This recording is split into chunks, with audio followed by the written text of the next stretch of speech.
What is the single best pump action shotgun ever designed? Well, my friends, if sales numbers alone, production numbers, determine what was best, it's certainly the Remington 870, which is this shotgun right here. Now, there are those that will argue with that, and I'll tell you why. Winchester's Model 12, even though less than 1/5 the number were produced, was potentially better designed and better built. Let's explore them both. So first, as of 2009, the Remington 870 had been produced in staggering numbers. That's the year that the company hit 10 million made.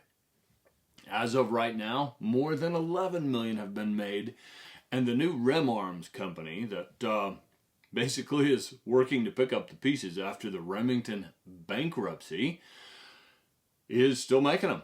So that number continues to grow.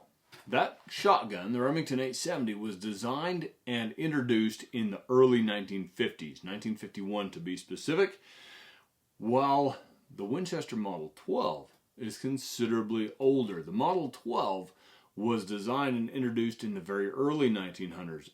Introduced in 1912, as you might have guessed from the name, just about 2 million, nearly 2 million were made before it was discontinued around 1964. Now, Winchester had made a couple of special runs now and then, but it was never mass produced between 1964 and currently, probably never will be again. So, some interesting history on the two. The Winchester Model 12 was absolutely dominating the pump action shotgun scene. And in the first half of the 1900s, Remington worked pretty hard with a variety of different guns, trying to find something to compete with it. He finally hit the jackpot with the 870, which was introduced, as mentioned, in 1951. In 22 years, it sold as many shotguns, as many were made and sold as the Model 12 had in the previous 60 years. That says something for it. Now, was that because it was a better gun? Nope, it was less expensive. So the Model 12 had a burden that it began carrying after World War I, and that's that it was quite expensive to manufacture because it required hand fitting the parts. Now, the two guns that you see right here in front of you, for those of you looking on YouTube, these are a couple of really classic, really cool examples that kind of are the epitome of the type. The Model 12 is a 20 gauge with a 28-inch barrel and a modified fixed choke. And the Remington 870 is a Fieldmaster in 20 gauge with a 28-inch barrel and a fixed modified choke. These two are the ultimate pump action upland gun. Some prefer one, some prefer the other. My wife shoots the Remington 870 Fieldmaster in 20 gauge scandalously well, right? She's not a hardcore gun person or a real serious hunter, but when she takes that thing out, she almost never misses. It's hard for me to keep up with her. And so if you just flat out shoot it well, that should be your gun, right? If you're looking to choose between these two classic versions. The Winchester Model 12 will feature smoother function, lots of hand fit parts, a little more refined fit and finish, and just overall better manufacturing. That just doesn't seem to affect function much. Now, it's worth noting at this point that the Remington Fieldmaster models were kind of the best of the type.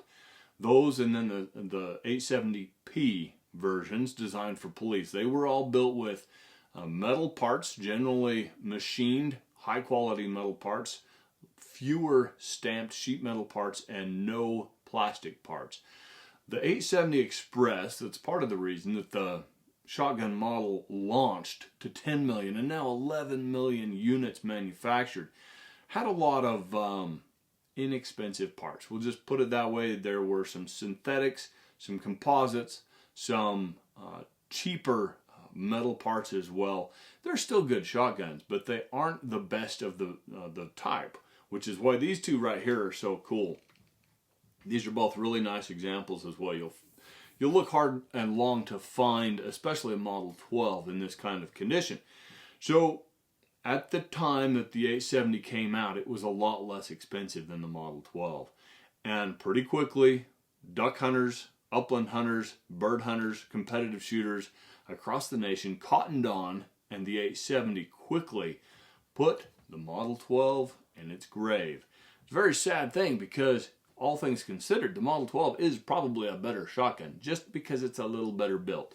Some will say it doesn't have quite the strength and reliability because it has a single action bar running from the pump, that fore end, the slide up front, back to drive the bolt.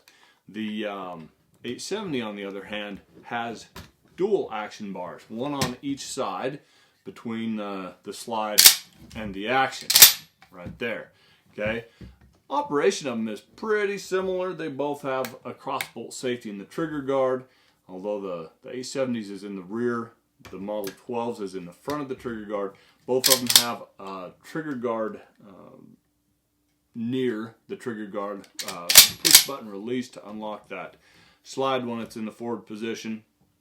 So, gosh, which is better, folks? You know, if you're a duck hunter today, a modern version of the 870 is absolutely going to be better. That applies to any of the waterfowling pursuits these days. Because they're made with synthetic stalks and often with a dipped camo or even a Cerakote type finish, really, really durable, right? And you can still get them. It would be a little bit... I mean, it's a cool thing, but a cautionary thing to take a shotgun like either of these nice ones into a duck blind if there's bad weather, mud, moisture, anything like that involved, for two reasons. One, you're potentially putting some pretty significant wear on your gun if you don't keep it well oiled and dried off.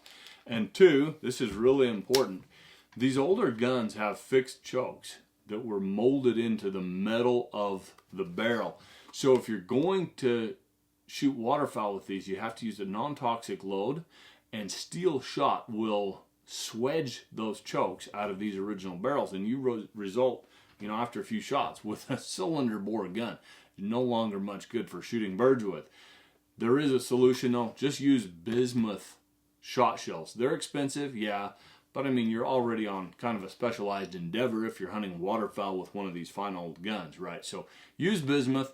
It's malleable. It crushes rather than holding its shape so stubbornly that it swedges out the steel of your fine shotgun barrel. Hits hard, does a good job. I've hunted ducks and geese with bismuth with great results out of these fine old guns. For upland hunting, you're probably going to need to shoot 2 3/4 inch shot shells. Something like these nice Super Pheasant loads from Winchester. These have an ounce of number 5 shot at about 1,300 feet per second. That'll knock any pheasant out of the sky.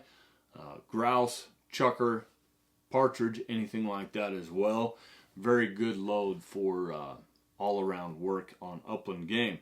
Now, both of these guns are built on scaled down receivers. They're not as big and beefy as the 12 gauge ones, which is, gosh, to my mind, really crucial when you get into one of these fine old guns. I candidly don't love the 12 gauge versions of either of these because they're so much bigger and bulkier and heavier. I really like waterfowl hunting, ducks, geese, and so forth, but I love upland hunting. To me, that means my shotgun's got to be easy to carry, right? It's got to feel good in my hands. It needs to be light enough to carry all day long, and it needs to be real responsive in the field for when you get that wild flush right under your feet that you kind of weren't expecting, right? Another reason that these smaller frame 20 gauge or 16 gauge, 28 gauge if you can find them, they're rare, but these smaller frame guns are by far more coveted by hunters, shooters, collectors today because, well, the bigger guns aren't real suitable for hunting waterfowl, where you kind of benefit from the bigger gauges, that 12 gauge with maybe a 3-inch load or whatever. Now, there were some exceptions made to these You can get a wood-blued gun in an 870 with interchangeable chokes that are suitable for a still shot and so forth. So you can still get that classic look and feel if you want it.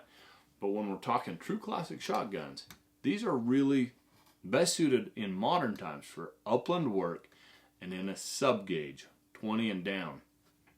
Well, I should qualify that. My favorite Model 12 shotgun is a 16 gauge. It's built on the same frame as the 20 gauge, so it is quick handling as a 20 gauge, but it hits more like a 12 gauge. Pretty awesome. Anyway, a couple of my favorite pump action shotguns. Statistically, you'd have to say that the Remington 870 is the greatest pump action shotgun of all time because more than 11 million of them are in the field today. It's been used in law enforcement, police work, and some of the later conflicts around the world since its inception. It's worth noting, though, that it did not take part in either of the world wars because it wasn't made then, right? Or in Korea or Vietnam, whereas, possibly Vietnam, whereas the Model 12 Winchester played a very significant part in both world wars. And there are those among us who love it simply for that fact. When backed up against the wall, if I had to choose one of these and say, this is the best pump action shotgun ever made, well, again, that's pretty personal. I would have to choose the Winchester Model 12. This is my all-time favorite pump action shotgun. Beautifully made, beautifully smooth. They mount to your shoulder, aim, and swing as if they're a part of your body, and I love the history behind them. My wife, on the other hand, would disagree, right? A little bit of rift in the marital bliss here. She'd say the Remington 870 is the greatest pump action shotgun of all time because she shoots it so well. And my friends, that's what it really boils down to, is personal preference. You've got to pick the shotgun that fits you and that shoots well for you. And that will be the best shotgun of all time for you. I'm Joseph Von Benedict, here with the Backcountry Hunting Podcast, talking about bird hunting. And I'll see you in the backcountry.